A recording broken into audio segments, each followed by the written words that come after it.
Let me know when you're ready. Yep, I'm just sending you this link real quick.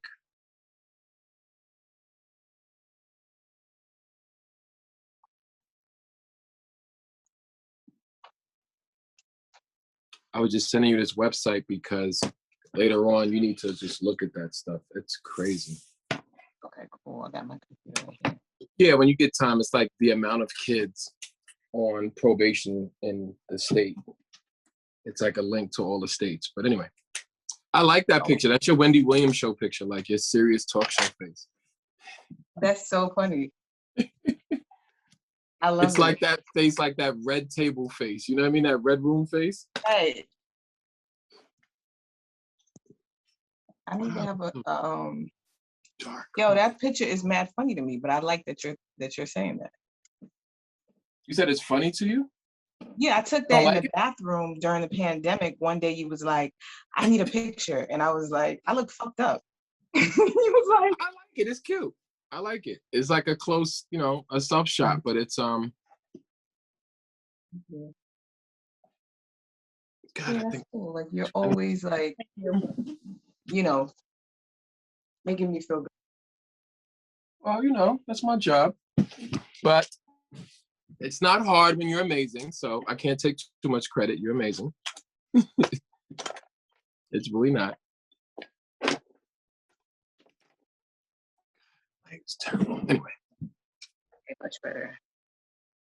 All right, let me just get the email that I just sent myself.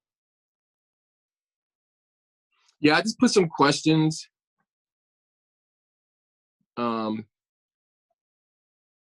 So I could break it up, you know, as into where we are, what's the need, and then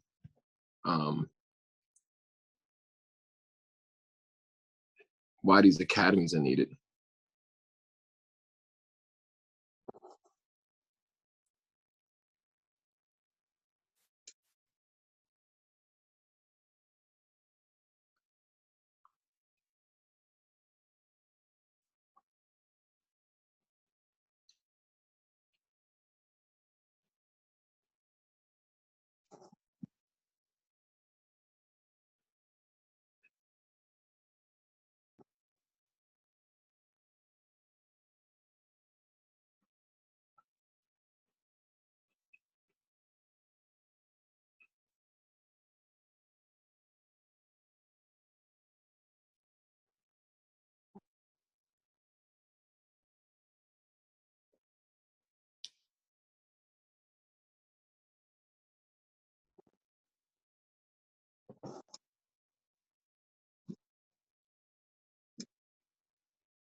Yeah, it's beautiful. Yeah, you're over there like writing notes, and I'm. Nah, I was just trying to, you know, because sometimes I built it in like this acronym system, and I don't want to get it messed up. I want to make talk is less, so I can make a short clip. Because so I'm gonna have to edit it anyway. How long does it have to be? It's a couple of minutes, but I'm gonna edit it anyway. Because then we could keep the longer version put on the website, and then edit a shorter clip for this upload. Because I'm gonna include some video, and it's really gonna be a lot of our, you know, just conversational voice in the background. Yeah. You know, because I could remove that track easily and then fill in, cut out pieces and put in videos and stuff. And I could do that on my phone. And I'll do it on iMovie because my computer's acting weird. I don't have enough memory. I need a better computer. I need like a gaming computer. Right. So you could be like doing all that stuff. Yeah, I need like 4 screens. Like I need that. Like that's what I need. That's what I need. I'm gonna get that. You are. I am. So now, I want to use some of it too. Like when we do this, I want to be able to just like post it on social media and like the Girls Project and all of that stuff. So, because it'll be part of like the whole journalist, whatever. Yeah, that's a big part of it. That's a big part. Okay. We have to have that voice, you know? So I'm So, gonna go from whatever questions you shoot and try to keep it as short as, brief, but definitely detailed, and save a little bit more, because once you start asking me like how we got here, it's a longer road. Like I'm gonna have to go back to 2012, 13, and then well, that's build up. kind of where I'm going to begin. I'm going to say, so many people know you on so many levels. Why would you create so many projects and launch so many things in New York City at the same time? And what was the history of that? And Yeah. so that question is going to allow people to get to know you, as opposed to just being like, oh, my name is Five and I did all this stuff. Once you No, of start, course, yeah. I just sent you the questions that David Price asked, so that way they get answered. You know what I mean? oh, okay, perfect. Yeah. All right. All right. So let me know when you're ready. Yeah, whenever you're ready. Okay. I gotta get an all white background too. I really do. Just to switch it up. 3, 2, 1. Hey, family. How are you? This is Keziah Glow, and I'm so glad to be able to spend some time with you. I'm here with a family member, partner, brother, the list goes on. And so I've been working with Five Mualimic since I think I was about 5. That would be correct. Yes. And so we're here today because Five is launching so many projects in NYC, and sometimes it seems almost unrealistic, but they speak directly to so many people who have been incarcerated or touched by incarceration, or have lived in a community that's been affected by incarceration. So without further ado, Five Mualimak, welcome, and thank you so much for taking the time. Thank you. I'm just happy to be here. It's good to see you. Yes, yes, yes. So now let's jump into this. You are Yeah. launching a few projects at one time. Can you tell us the history that led you to launching these projects right now? Well, since I've been home, we established the Incarcerated Nation, which was an organization of post-incarcerated leaders, just getting people who are directly impacted by different subjects to advocate on their own behalf, but also build a movement on each lane. So from youth injustice to aging in prison, it's sort of like this collective. The Incarcerated Nation then grew to be a network because of so many projects. Working over the years in New York, there has been 2 cities. Everybody that knows New York knows it's New York, New York. You have the rich New York and you have the poor New York. And often those clashes lead to a large arrest and community supervision for some crimes. We in New York, just between the ages of like 7 and 15, we have over 800,000 kids on probation. We have about over 400,000 young girls at a young age on probation. And so that these categories of youth are stuck on long sentences, sometimes often 6 months in an arrest, and they'll adjudicate that for 5 years on probation. So it becomes this 6-5 sort of sentence split. The split is then brought into the community and the community supervision.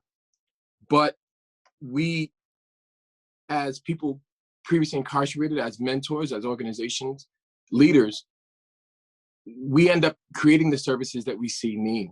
And so over the years, there were other services to support them. The city came together, created Arches, we had Next Step, all these other programs, but they gave small support, 6 months of support. We knew what the problem was. Organizations needed funding. We knew that the youth needed support, housing, and training, and sort of these periods of support while they're on probation. But when I first came home in 2012, 2013, we had Stop and Frisk and Know Your Rights, and that became a lot of organizing in the youth as well that led to high arrest rates, right? And it was that period, that far back, that you have to think about the impact now.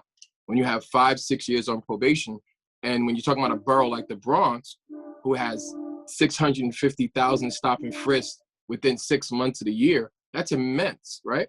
We had like the world's number of policing and arrests, and most of those arrests, the majority of those arrests led to like 1% of crime.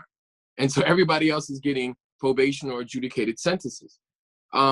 Throughout the program, it was developing certain gaps, and then further in other years, we had to develop other projects to support them. we realized that food was an issue. So we couldn't even claim that on our grant applications and get food in to feed the youth. So we had to integrate programs to create kitchen programs and cooking programs. And as the years progressed on, being across the board of so many programs and so many developmental projects that help support the youth and supply them with things that they need, food, Metro cards, training, certifications to get them employed. These steps were across many spectrums of the criminal justice field as well. And so from raise the age to returning citizens, from jails to jobs, what's happening on Rikers, the projects of getting better educational programs onto Rikers, getting credible messengers built up and officiated to have mentors in the community. That was a bigger step that first started with bringing probation to the community. And so Clinton Lacey, of course, created the Neon Hubs, and Vince Giraldi, who is very, invested into this alarming growing rate of people under supervision and parole and technical violations and then being rearrested. And so where we incarcerate 200,000 people per year and cycle them through Rikers Island, 50% of those people are returning back to facilities or violating probation or parole or community extended sentences. And so from the Neon Hubs, now we have to create organizational programs that address the issues of not only youth, but infuse domestic violence, homelessness, and other services needed.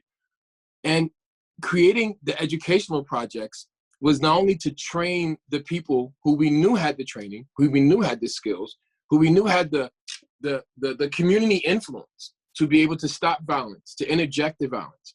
When Cure Violence came into New York as a funding option, there was options for us to then develop this training. We developed the first training at the New School, which was the first accredited training, which also helped the mentors get college credits so that their employers could pay them a decent salary. And it just became this back and forth over the years that led to an immense amount of projects.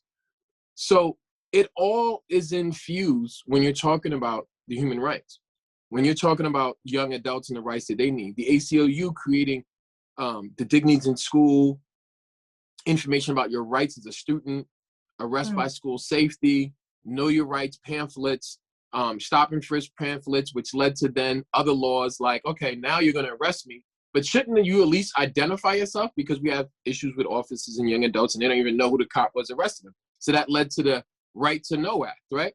And then we have citizens who are fighting back by recording, and that led to the Right to Record Act. And so each piece of legislation, each policy, each organizing project, each service project is connected to a bigger movement of giving community power. And credible messengers, New York City's increasingly hiring credible messengers every day. The mayor, even in New York, has acquainted 50% reduction in crime because of credible messages and violence interrupters. And we have some amazing people who own their community, like Aisha Sekou in Harlem. And we have Powerful and A.T. Mitchell in Brooklyn, and Shanduke in Brooklyn, Erica Ford in Queens. And not only is it a healing program, but it's a transformative mentoring train-the-trainer process. And so you have a group of people returning home from incarceration. You have youth and young adults who may be under correctional control, who can even get subsidized support from section from Summer Youth and SYEP and DYCD payments. That way they're compensated, so they're actually getting a college education and being compensated by the hour. And all of those had to develop over time. And so you have to stand on the defense for our youth on many levels, from their rights, their civil rights, their constitutional rights, their rights to even having a legal advisor at a young age, because to me and you, maybe 16 or 17 means a child, but according to the justice system, they're an adult. And so they're at such a disadvantage. Over the years, we needed to create more and more programs. And of course, a lot of my work includes media, network, TVs, documentaries, because we also have to prove the problem. And a lot of the research projects dealing with the college students and helping assisting that is also creating a pathway for the young adults to get to know the next level of their opportunities, which is college, maybe continued education. And mentoring is on several levels. And so student groups, creating those was another battle, right? Because we now want to get our youth into colleges, and the best way is to have student groups ushering them in. And so it's a connection, because it's easier for you to see the next steps if it's a few years away from you. If it's 10 or 20 years and you're an older person talk, they're like, okay, you're talking about retirement or your age. Right. Seeing a college student is saying, oh, this is where I can be in the next 2 or 3 years. And Right. I have an in because you're already there helping me get in. These ideas and principles at work were never solidified and never brought into one comprehensive system or network. Wow. Okay? So we have all of these silos, all of these people doing all of these different projects, from art projects and youth projects and know your rights and gun violence and violence interrupters and speakers bureaus and training youth to be advocates and fighting for better education in schools, fighting for the right for policing in schools, fighting against policing in schools, policing in the community, right? Fair access to housing, fair access to employment, the fact that juveniles are still juveniles and treated like adults, and the fact that we have a large correctional system and a large police force, which adds to a high arrest amount. Mm-hmm. And so with all of that, we need a network to really be able to link all of those opportunities, all of those projects. And it took me a decade. It took years to build that and work through that.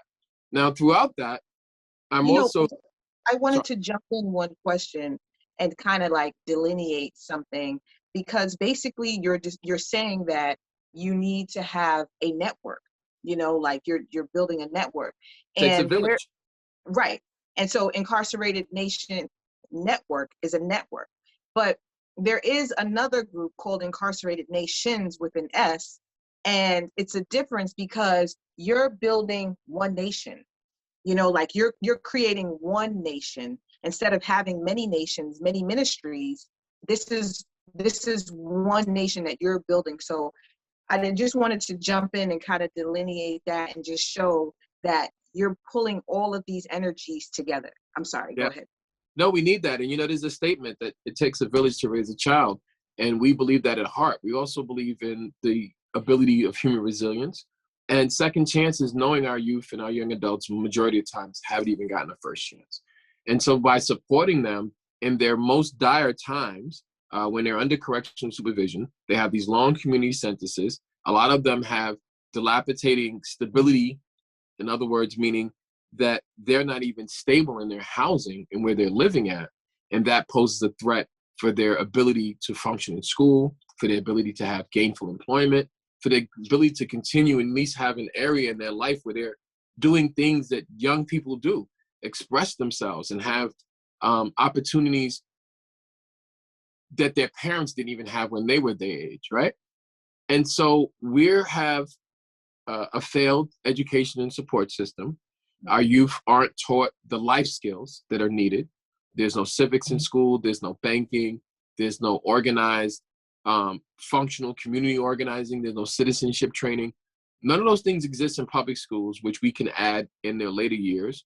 But those are the things that make you feel independent as an adult. The ability to go and vote, the ability to be registered to vote, the ability to know your community board, understand your structure of government, that it's as a citizen, you have certain rights, and certain rights build communities, and neighborhoods make up communities, and communities make up cities.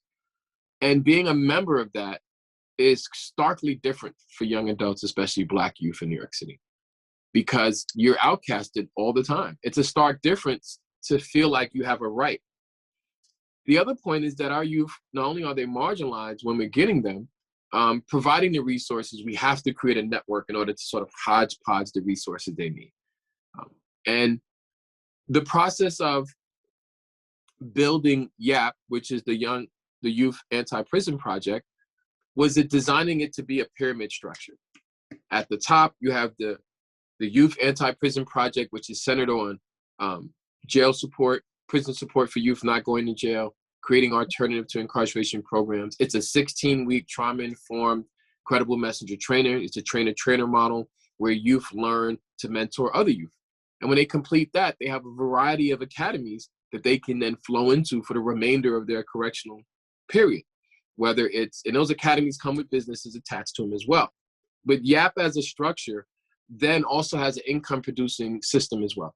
It's called the Young Adult Print Project, which they then print all of the shirts and T-shirts and put contracts for most of the nonprofits that work in the criminal justice field, from the defenders to the neighborhood defenders to other criminal justice organizations.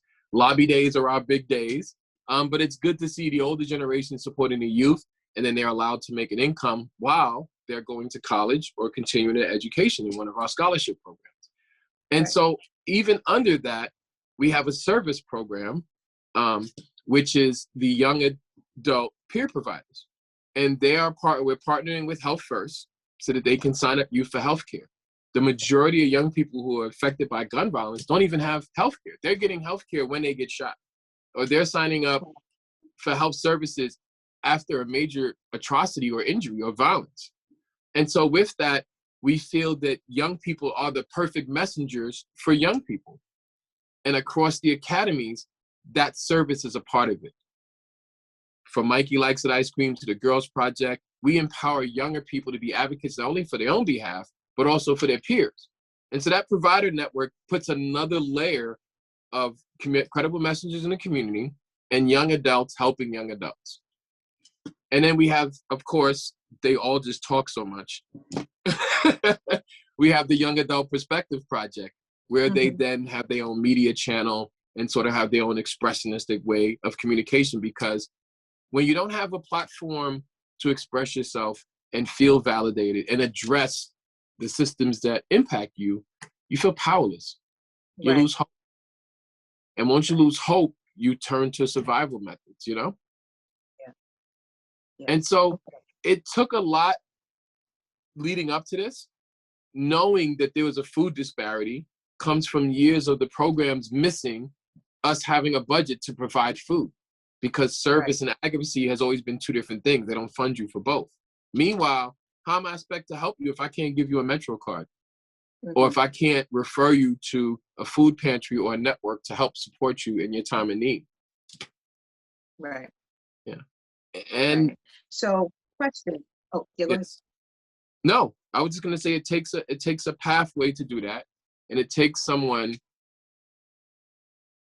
you have to have a vision and be selfless about it. Because the end justifies all of the struggle that you're gonna go through to make these things happen. Yes, we had to sneak. I remember we was in 2013, 2014, we were sneaking on the funding application saying we needed extra office supplies just so we could buy Chinese food, because we know having meals at the at the office was important, you know? Right. Because they didn't have those meals themselves. So coming to your, that might have been the one meal of the day. So you were finding a way to deal with food insecurity through any means necessary. Right. And that's where these academies come in as well. Like we have Mikey Likes It Academy, we have the Girls Project, right? Both of those has food components that supply that and also help them supply for the community. One of the problems was you have your participant, the state's recognizing your work that you're doing, and you get 6 months of funding. Meanwhile, this participant is on probation for 5 years. At 6 months, you may just start to realize he's homeless. You might start to relate and connect to that young person to find out the underlying issues, may need more treatment, more support, other social services. And at that point, you don't have the funding to continue to help them. And so by having a business model aligned with the academies, we're allowed to employ them.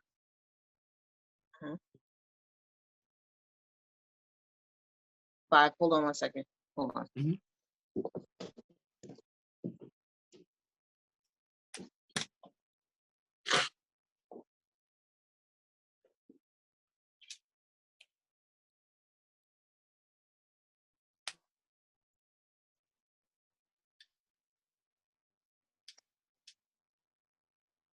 Sorry First of all, about that little background corner is so cute. I did like a ton of moving shit around, and my shit look fussy, and it's just simple and cute over there. Like it's like, I love yours. Here. I love yours. Yo, you know what you remind me of? You remember Byron Allen? Oh my God, no, I hate that guy.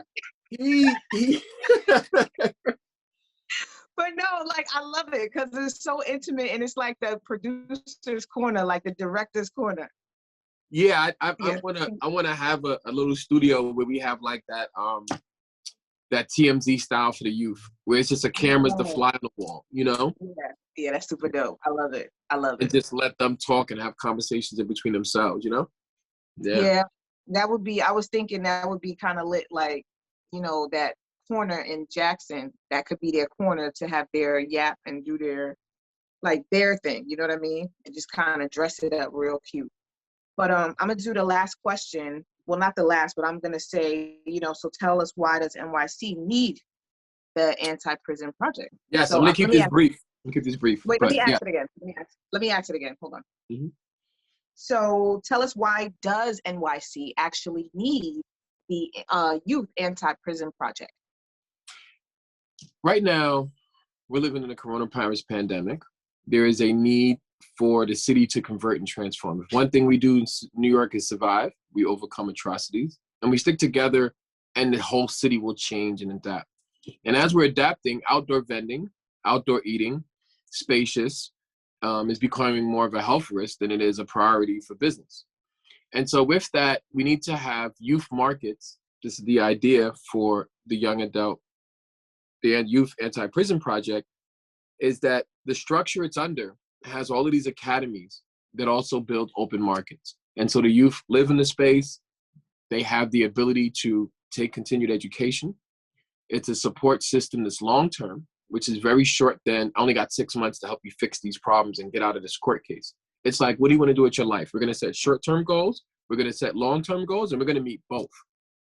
And by the time you leave here, you have your college education, or you're full-time employed, and we adjust and move you over to a permanent residency property where then you're a tenant and then you're stable. I had a young person tell me that stability was like winning the lottery in New York. And it was like, woo, I can pay all my bills on time. And it's sad because we have 66,000 people homeless every night. 40 to 50% of those are young people, young adults. We live in a city, and I'm just going to explain this in little stats. We have a conundrum here in New York City, and in New York City even more. We have over 5 million people living in the city on a constant basis. We have laws that require age legality for certain service. At 18, you can be evicted, but you can't sign a lease till you're 21. You can't move into an apartment till you're an adult. You can't buy a pack of cigarettes or drink alcohol, but at 17, you're arrested, you're an adult. At 16, you can receive charges. And we start arresting kids at 9. You can't get public assistance until way past your 22nd birthday. You can be thrown out of foster care, and you can't get an apartment even though you have a Section 8 voucher because you're 18. And so within that period, we then further compound the youth who are already marginalized, already socioeconomically marginalized. There's already a gap of education racially for this determinate amount of race of people. There's already poor health conditions, poor income. Most of them are in New York 15, which is the poorest district in the United States of America, right? The entire country. You have all of this. And then on top of that, you start with the jail sentence. On top of that, you build a 5-year community supervision sentence, which requires you to somehow magically get employed, but it doesn't count as progress. There are some programs, but not when you have over 500,000 kids that are just 7 to 13. Not when you have millions of kids under correctional supervision, to the point that as an advocate, we usually don't agree with the district attorneys, right? We wrote a bill in partnership with Catal, the Less is More Act, saying about technical violations. Every DA signed on as a sponsor to the bill because they're like, yeah, we have too many youth and too many people on violations, but serving community sentences as well. And it's just this constant cycle. Someone has to step in and be that village, build that community to support our young people for the lineage of that sentence, and be able to embrace them and build their own resilience to the point that they can go out and embrace and build other people's resilience. And it's a healing process. Heal people, and often sometimes because we're hurt, we'll hurt other people. So violence is up, crime is up, police shootings are up, death is up, public health is down.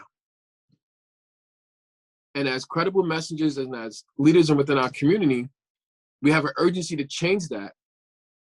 And our project will provide the training for that, the certification, the ability to understand public health, mental health, the ability to work with youth and mentor them as well. It's an all-infused class with returning citizens, young adults, justice impacted, but also community members dealing with the emergency networks. And so through that, we're creating layers of responsible community members to heal our neighborhoods, district by district, because it has to start from the ground up. And yes, you can just replace buying Haagen-Dazs and go to Mikey Likes It and support the program, right? Yes, you don't have to buy your cosmetic here, but you can buy your natural skincare, soap, lotion, and everything from the Girls Project, right? Yes, you can support one of the fundraisers, which will lead into housing and lead these youth into stability and stable situations where they become advocates, but supporters of their own. And when they graduate, it becomes an alumni system where they return back and help the other youth in a guiding hand. Because that's what we do in New York. We have a pandemic on top of the pandemic of coronavirus. And that pandemic is rapid homelessness, massive death. We have two cities, New York, New York. We have the rich and we have the poor. And sad to say, there is no bridge in between. And so these academies are needed for economic stimulus within the community, safe food distribution. And everyone is suffering from so much trauma. We've lost millions of human beings in the last year, historically amount of death. Our training allows the youth to work in the food industry and the public health industry, but trauma informed. That way customers are receiving better service, better food. We even will partner with other organizations to supply employees for them. Employees that won't curse out your staff and argue with your customers because they have an understanding of the socioeconomic and the impact of that neighborhood and the community they serve. And then also by combining service and product with community needs. I think you should go to the grocery store and be able to register to vote and also find out about who's your local candidate and get an after school program and maybe get health care too. I believe that we should have businesses that are selling us holistic food, but is centered in the community so that the dollar stays in the community, so that the economic development of our smaller inner city communities rises up. Our food vendor program, we have a huge strike in New York where you can't get a vendor's license. Even veterans, we have veterans right now trying to seek their vendor's license and they have to subrun it from someone else. That safe food distribution is going to be a change in the city. People are going to be eating like that. And the open markets can also employ youth who are just as impacted, providing jobs and safe spaces for them to employ themselves, but also repay the community with their service. And so by infusing emergency services and trauma-informed education and full wraparound support with our partners, because we have like the defenders and the neighborhood defenders, and we have CCA and other partners who support us with social services. Exodus will be partnering with to do our substance abuse treatment in Fortune Society as well. And because of that network, we're a village, and it takes a village. It takes a village to raise a child.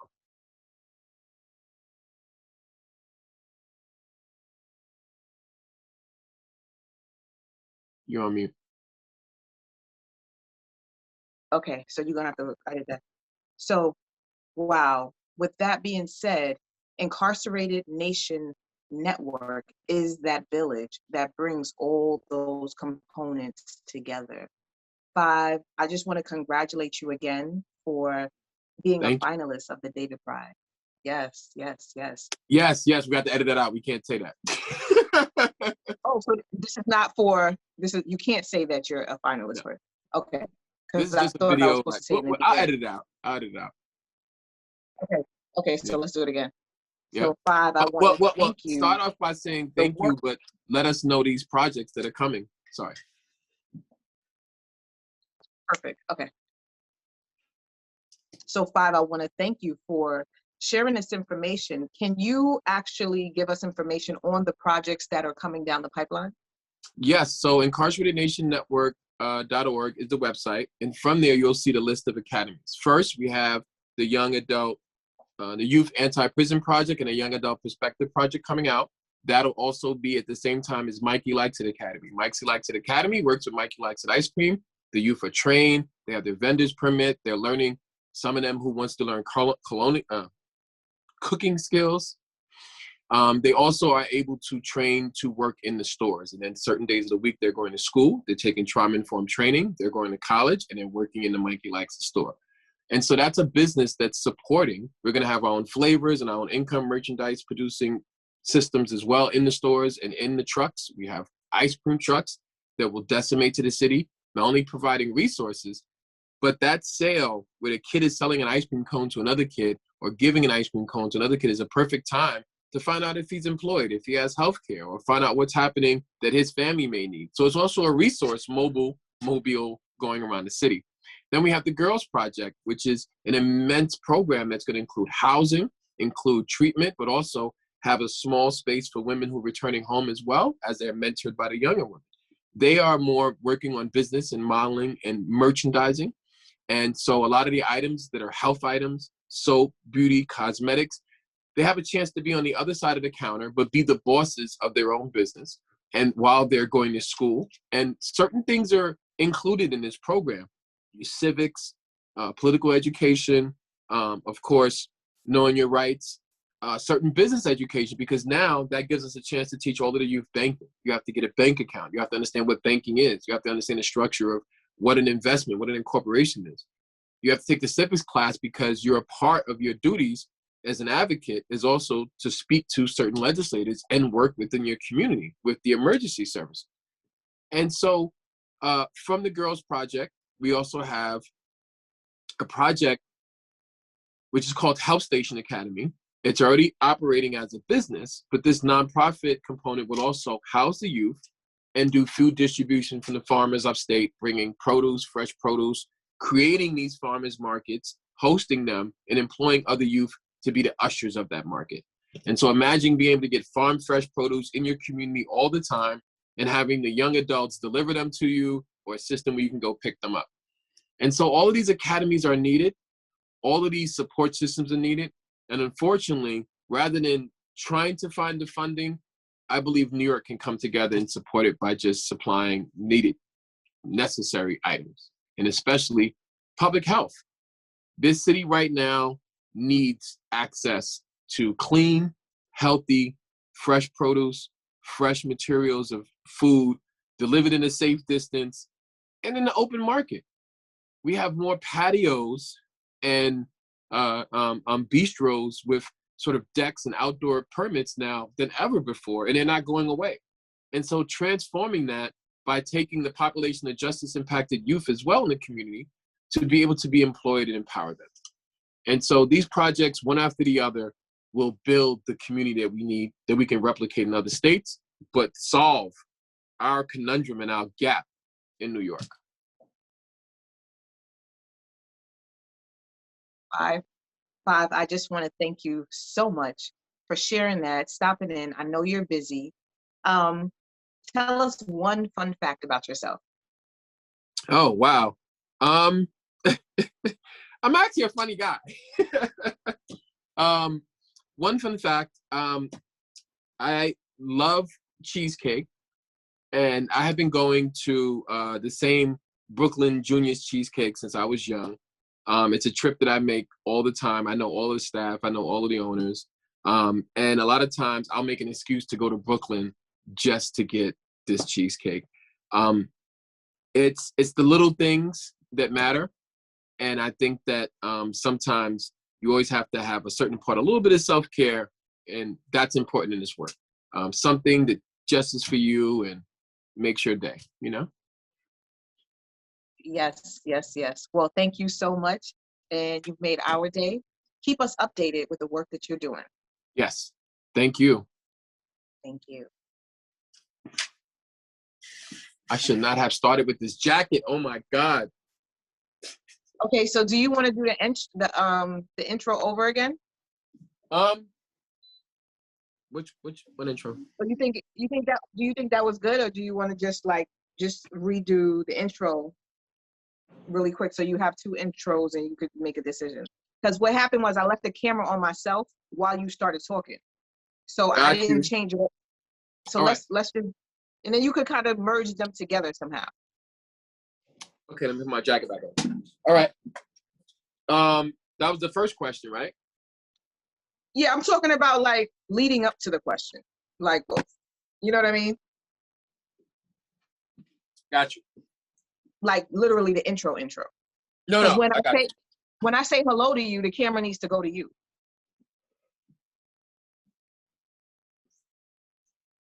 And I'm always weird on these things. I swear to God, I'm always like staring at the camera. I probably look odd from the other end on Zoom. It's super odd. It's super odd. It is. You're a natural. You're amazing. It's like, you know, you need a TV show. You do. Really? I see it. I see it. You need a show that just talks about anything, but you also need like a specific topic show.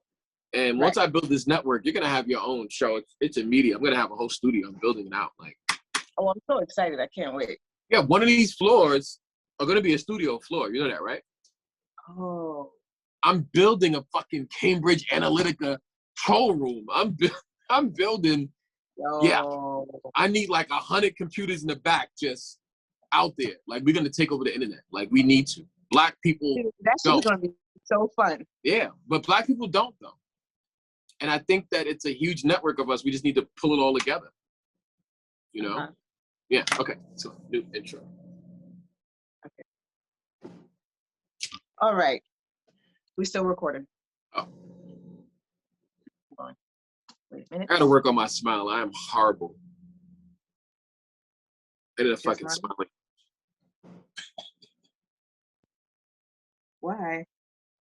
I need a smiling coach, you know, one of those people that teach you how to smile. Okay.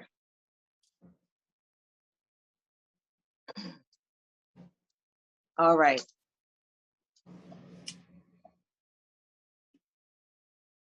Three, two, one.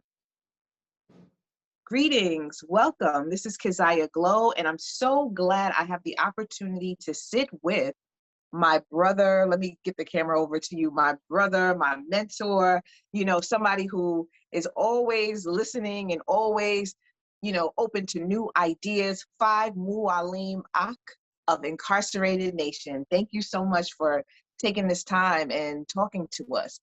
No, thank you. Thank you. I think that we're in vital times, and communication amongst us as a people is a must. You know, besides, I just love seeing you, you know? Yeah, and so you're working on so many projects right now. It's kind of like incredible when someone hears the amount of projects that you're actually working on. Tell us how you're bringing together all of these projects that are due to launch almost at the same time. Well, you know, it took a long time, but it really was working backwards as into what the needs were. Started 2012, 2010 when I first came home. Clinton Lacey was making the neon hubs, bringing probation to the community. We were building returning citizens, people like Jazz Hayden, Dr. Alfonso Wyatt, Vince Giraldi was running probation. It was a unique time where we realized that we had a pre-stop and frisk. We had an immense amount of arrests. We had a judicial system that was just prosecuting kids at a young age. And these projects that we did and associated to the needs and help of the young people just were needed. We needed to have itemized budgets so that we can have food in our listing because our kids are coming to the office hungry. We needed to create a program that paid a stipend, which years later Arches came out. But throughout the years, fighting across all these campaigns from Know Your Rights to violence in schools, to school arrests, to school safety, to young people being stopped and frisked, to just the incriminalization of youth itself led to us now having way over 500,000 kids on probation as a baseline and, you know, 400-something thousand young girls on probation and community sentences in the juvenile system. And so juveniles are meant to be treated like younger people. And so the provisionary programs are really just providing small parts scattered across the city of what a child needs to develop: school, continued education, support, a place that he can walk into that's trauma-free, that's not judgmental, that he can just pick up food if he wants it, something that's not costing him to be there, a safe space for them. And then as we see now community centers close and our opportunities for youth, new community centers and nonprofit organizations opened up. Credible Messengers were working to build themselves up. That's how we developed the first Credible Messenger Accredited Institute, the ITM, at the New School. That trained the leaders of today, which is the Crisis Management Unit and the sort of Cure Violence movement in New York that are violence interrupters. And so it took a long time to progress to what the needs are today. But we still need an umbrella to capture all of them. We still need one network that can really bring opportunities to the youth and support them in their worst times. And over the last decade of my work, from mental health, trauma-informed care, to creating programs at CUPS, to going back, helping to revise those programs, to working with the Mental Health Project, to United Nations, to Department of Mental Health and Hygiene, with Home Adventures, working with health and hospitals, before that, Horizon inside the prison, working with DOC, all of this experience only lead me to understand we need more. We need more support. You know, we're talking about starting at 400 years of inequality, where people's parents don't even have the generational education, the generational wealth, the generational health that other races have. Here in New York City, it's New York, New York. You know, we have rich New York and we have poor New York. Yeah, it's the richest place to live in the world. It's also home to the poorest district on the planet. And so it's really not giving up and believing in the human resistance of the youth. And it's the young people who have changed me. You know, throughout this, we've seen them ask for more responsibility. Now we have youth mentors. Now we have Children of Promise, where you have young adults who mentor other youth with incarcerated parents in an after-school educational support system. We need 100 more of those. And so leading up to this, you end up people on the outside like, wow, these people over here, from juvenile justice to release to jails to jobs, but it's all connected. It's all a network of needs that are displaced from the most marginalized in the first place. And as we're building that, we're putting new bricks, we're building new organizations, we're creating new projects, even informative educational workshops.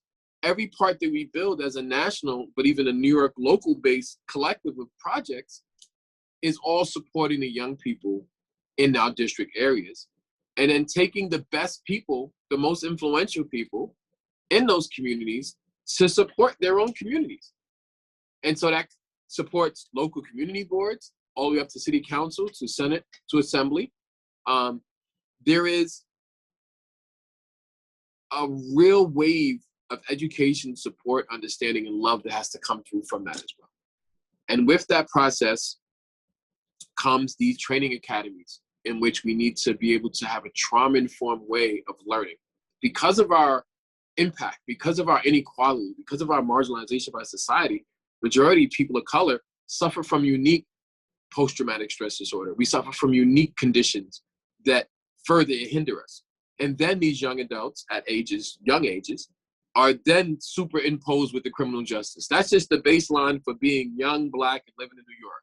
And then on top of that, you probably spent 6 horrifying months at Rikers Island, and now you have 5 years on probation, with no 5 years of employment, with no 5 years of support, with no 5 years of housing, with no 5 years of guidance. And so we disconnect both those ends. We take youth coming out, we take returning citizens coming home, and we create this community village of support and avenues. And as we developed, different projects developed. Art projects, they want to do movies, became videos. They want to do music, became music, right? And so everything is infused because when you're young, you should have an array of opportunities in front of you. And New York should support New Yorkers. This is our future. This is our next generation. These are our next business owners, our next stockbrokers, our next corporation owners. These are the people who's going to take New York City to the next level of existence, but success. And we have to arm them with all the opportunities they need, especially during the vital periods of their time when they're not even adults. And so the Young Adult Perspective Project allows them to have an opinion. The Youth Anti-Prison Project is the training method that does gun violence, but also works to provide supportive services. We have the Young Adult Print Project, which employs them. And what they're doing is working with other CBOs, printing their projects and products. And so I believe in love, and I believe that when a person's going through more problems, more traumatic time, more experiences of trauma, they need to have more support, more services, more love, and more resources. Wow. Wow. That really speaks and says a lot about the work that you're doing and basically the love that you have for it. Yeah, you know, I have 7 sons. And as I was doing time incarcerated, my son suffered in the streets in the community. And, you know, there's opportunities lost, but my sons are a part of our project as well. And so it's a family base, you know, everyone in my family does this work. We're all active and we're kind of weird, but we do make change happen. And that's sort of our purpose. Wow. Thank you so much for Thank you. stopping in. Yes. Yes. Okay. So so that's the intro for that part. Cool. We need to get any other parts? No, because I definitely want this to be a series. I need to constantly be on with you, literally, seriously. Like, I want to do the whole family talk thing, because even you, I want you to just come up with questions and then, like, things that you didn't understand was important. Like, and I think that once we have those series, it'll allow me, because I'm going to be so busy moving forward, and I always want to give people my personal attention and make them feel special. But sometimes it's like, here, watch this video, right? Because I like that.